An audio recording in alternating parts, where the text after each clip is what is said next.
Bonjour, bienvenue dans ma bibliothèque. Nous sommes à Montréal le 5 novembre 2013. Mon nom est Bruno Lalonde, alors je poursuis sur cette lancée, sur la loi du prix du livre unique, mais la loi du prix, oui, du prix unique sur le livre. En vous parlant un peu, en préambule, de la tribu à laquelle j'appartiens, la CLAC, la confrérie de la librairie ancienne du Québec. Nous sommes une petite vingtaine de libraires venant de tout milieu d'expression française, d'expression anglaise. Certains proviennent de milieux aisés, certains sont rentiers, certains sont financés par leur famille, d'autres ont gravi un à un les échelons, certains sont propriétaires, d'autres sont locataires, certains sont de gauche, certains sont de droite, certains sont apolitiques, mais tous avons un point commun. Nous sommes hostiles à l'intervention de l'État dans nos affaires. Il arrive parfois que certaines personnes bien intentionnées nous conseillent de préparer des projets dans lesquels le gouvernement, les affaires culturelles seraient impliquées.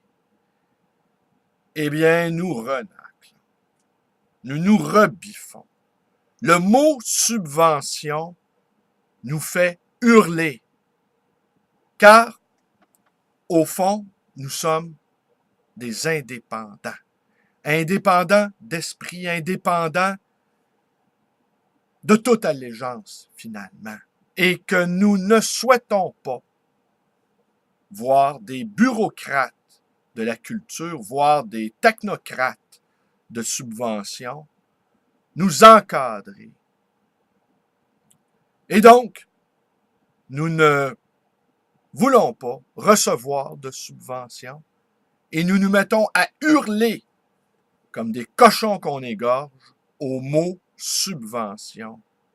Nous sommes loin ici de tous ces auteurs subventionnés qui, avant même d'écrire le premier mot de leur roman ou le premier vers de leur recueil de poésie, ont déjà en tête la demande de subvention. La demande de subvention, dans bien des cas, précède le texte écrit.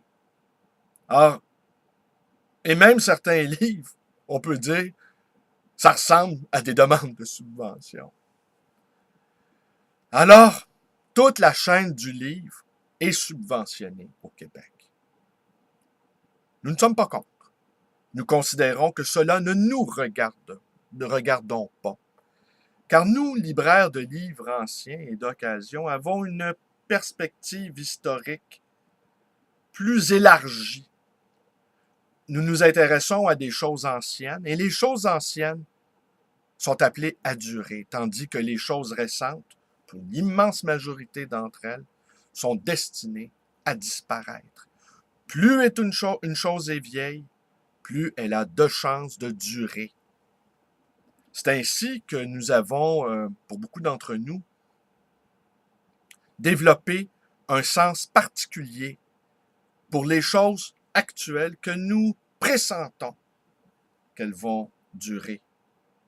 L'immense majorité des auteurs qui sont actuellement en vogue, eh bien, ne seront plus lus dans 30 ans. Qui se souviendra de Madame Bombardier dans 30 ans? Absolument personne. Qui lira les livres de Marie Laberge dans 30 ans? Pas grand monde. Cependant, il y a des auteurs en ce moment qui sont dédaignés, qui sont peu lus, qui n'existent pas socialement et qui feront le délice des lecteurs de demain et également des bibliophiles de demain. C'est ça, là, être un libraire de terrain. Nous avons une sorte de perspective et comme nous ne disposons pas de support étatique, nous sommes obligés d'être compétents sinon nous disparaissons, tout simplement. Alors forcément, nous avons développé des qualités, des habiletés adaptatives. Et comme je me plais souvent à le dire, nous sommes également les doorman, les portiers de la postérité. Nous savons déjà que beaucoup d'auteurs que nous retrouvons chez Walmart et chez Costco ne passeront pas le cap de la postérité, qu'ils vont tout simplement disparaître dans les oubliettes de l'histoire. Nous le savons déjà. Ceux qui ont un sens plus affiné, par contre, peuvent débusquer ce qui fera les délices du lecteur de demain. Cependant, nous en convenons, les auteurs écrivent pour leurs contemporains, mais nous, portiers de la postérité, avons une petite idée de qui sera demain nos contemporains. Alors donc, il y a quelques années, nous avions loué un espace au Salon du Livre de Montréal, lequel salon se tiendra cette année, du 20 au 25 novembre. Nous avions donc loué un espace pour faire connaître notre confrérie et nous offrions au public de la documentation, des brochures sur le livre ancien et sur notre association. Et un dimanche après-midi, Marie Laberge, alors au sommet de sa carrière, offrait une séance de signature. Et la queue était interminable et cette queue-là, eh bien, cachait notre kiosque. Ça nous avait quand même amusés. Nous étions habitués à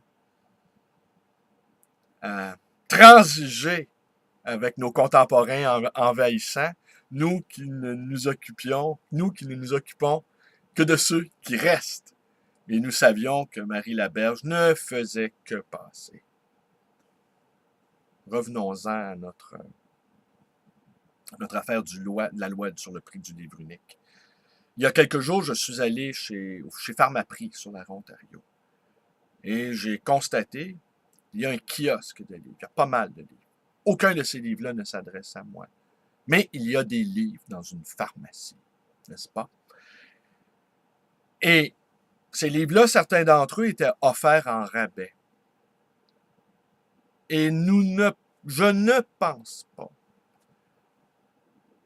que d'avoir le monopole sur le prix des livres, certains d'entre eux sont des best-sellers, pour les librairies de livres indépendants, soit une bonne chose. J'ai l'impression que la classe moyenne, francophone, qui vit en banlieue de plus en plus nombreuse, a quitté la ville de Montréal. Et depuis dimanche dernier, il y a une raison supplémentaire de quitter la ville de Montréal.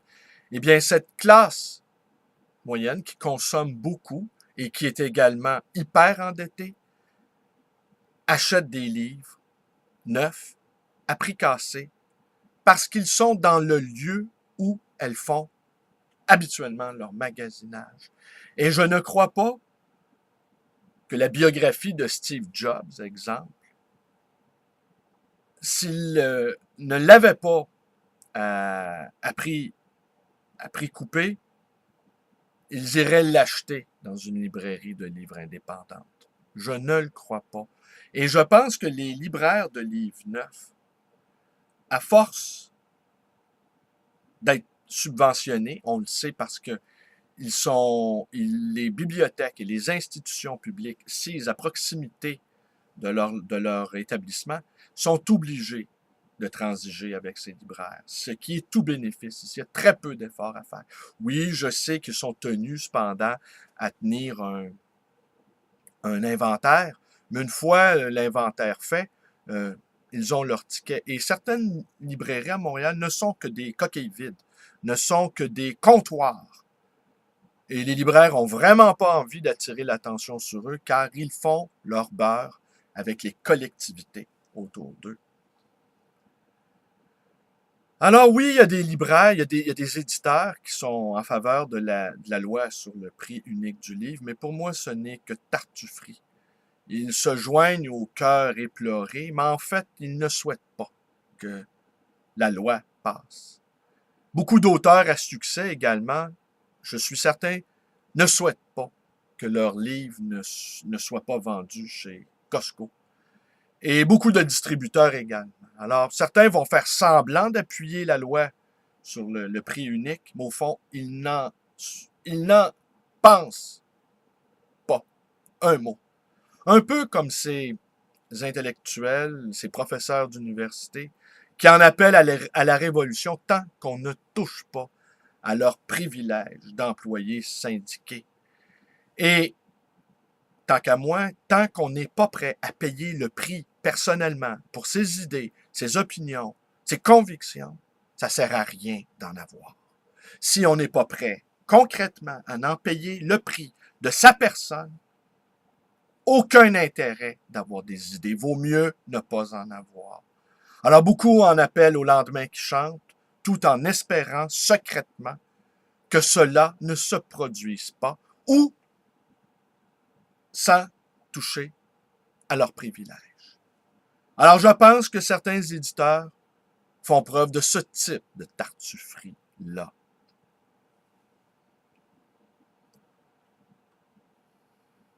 Voilà, c'est tout pour aujourd'hui. Peut-être que je vais continuer demain, peut-être pas. Oh, je vais vous donner une petite citation avant. Tenez, une petite citation de ce livre antifragile, Les bienfaits du désordre de Nassim Nicolas Taleb. Nous avons refermé le livre 1 sur l'affirmation qu'il nous faut placer au sommet de la pyramide les entrepreneurs et les gens qui prennent des risques, ratés ou non. Et à moins qu'ils ne prennent des risques personnels quand ils y exposent les autres, les universitaires, type les gens qui parlent, et les politiciens politiques au bas de la pyramide. Le problème est qu'aujourd'hui, la société fait exactement le contraire, accordant une option gratuite à ceux qui se contentent de parler. Ben voilà, vous avez compris ici, les libraires de livres neufs, ce sont des créatures hybrides, à la fois des entrepreneurs indépendants et à la fois des entrepreneurs qui jouissent de fonds publics. Et qu'en ce sens-là, ils ne sont pas tellement différents de certains chefs syndicaux que l'on voit qui parlent des deux côtés de la bouche et qui, parfois, prennent des mesures qui vont à l'encontre de leur intérêt supérieur. Ce que je prétends, moi, c'est que les libraires de livres indépendants, les libraires indépendants, font fausse route sur la loi du prix unique. Ils devraient plutôt procéder à un examen de conscience, plutôt que de rechercher à nouveau une loi qui, les protégeant, va davantage affaiblir le marché, contrairement à ce qu'ils peuvent imaginer. Mais ceci est l'opinion de quelqu'un de totalement indépendant et qui ne reçoit aucune subvention. Donc, peu crédible aux yeux de la majorité. Je vous remercie d'être avec moi. Mes vidéos vous plaisent. Abonnez-vous à ma chaîne, ma page Facebook, ma librairie d'occasion et d'ancien, le livre voyageur. Vous pouvez également me téléphoner dans le 514-736-0999. Allez, bonne journée à tous.